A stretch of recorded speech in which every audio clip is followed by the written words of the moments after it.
मरते समय अगर कोई आपके कान में सिर्फ एक शब्द बोल दे और उसी से आपको मोक्ष मिल जाए, तो क्या आप उसे सुनना नहीं चाहेंगे?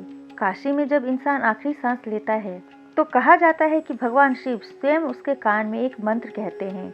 हैरानी की बात यह है कि वो मंत्र ओम नमः शिवाय नहीं होता, वो मंत्र होता है राम।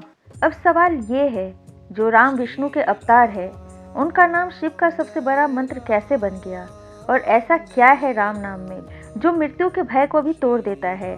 और क्यों शास्त्र कहते हैं कि राम नाम सिर्फ जपने का नहीं, छोड़ देने का मंत्र है? आज का ये वीडियो आपको उस रहस्य तक ले जाएगा जिसे समझने के बाद आप राम और शिव को कभी अलग नहीं देख पाएंगे। राम और शिव अलग नहीं, एक ही सत्य। भारतीय दर्शन में राम और शिव दो अलग शक्तियां नहीं हैं। राम विष्णु तत्व है, मर्यादा, करुणा और पालन के प्रतीक। शिव ब्रह्म तत्व है, वैराग, सत्य और मोक्ष के प्रतीक। लेकिन जब सत्य और करुणा मिलते हैं तो वही बनता है राम। इसलिए शास्त्र कहते हैं शिवाय विष्णु रूपाय विष्णवे शिव रूपने, अर्थात शिव और विष्णु एक ही चेतना के दो रूप है। शिव राम नाम क्यों जपते हैं? अगर शिव सर्वज्ञ है तो उन्हें मंत्र की आवश्यकता क्यों? उत्तर बहुत गहरा है। शिव राम नाम किसी इच्छा के लिए नहीं जपते, शिव राम नाम आनंद के लिए जपते हैं। राम नाम में कोई अधिकार नहीं, कोई अहंकार नहीं, केवल मर्यादा और सत्य है। और शिव को अहंकार रहित चेतना सबसे अधिक प्रिय है। राम नाम का अक्षर रहस्य। राम दो शब्दों से बना है, रा और म। शास्त्रों के अनुसार रा पापों को जलाने वाली शक्ति, म मन को शांत करने वाली शक्ति। जब ये दोनों मिलते हैं तो बनता है मोक्ष देने वाला नाम। इसलिए राम नाम को तारक मंत्र कहा गया। तारक मंत्र और काशी का रहस्य। काशी को मोक्ष की नगरी कहा जाता है क्योंकि मान्यता है कि मृत्यु के समय मनुष्य भय और भ्रम में होता है। उस समय लंबा मंत्र जपना संभव नहीं होता। इसलिए शिव स्वयं आत्मा के कान में राम नाम कहते हैं, क्योंकि यह सबसे सरल और सबसे प्रभावशाली नाम है। तुलसीदास लिखते हैं, राम नाम मणिदीप धरु जी देहरी द्वार, अर्थात राम नाम वह दीपक है जो जीवन के अंधकार को जला देता है। तुलसीदास कहते हैं कि शिव स्वयं राम नाम में डूबे रहते हैं। शिव ने राम नाम ही क्यों चुना?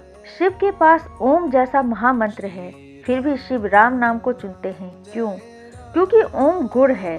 गुड़ यानी ऐसा गहरा और रहस्यमय ज्ञान जिसे सामान्य व्यक्ति तुरंत समझ नहीं पाता। जबकि राम सरल है और शिव सरलता में ही सत्य देखते हैं। राम नाम केवल जप नहीं है, राम नाम का अर्थ है अहंकार को छोड़ना, मर्यादा को अपनाना और सत्य को स्वीकार करना। जहाँ अहंकार टूटता है वहीं शिव प्रकट होते हैं। रामेश्वर में राम ने शिव की पूजा की, काशी में शिव राम नाम देते हैं।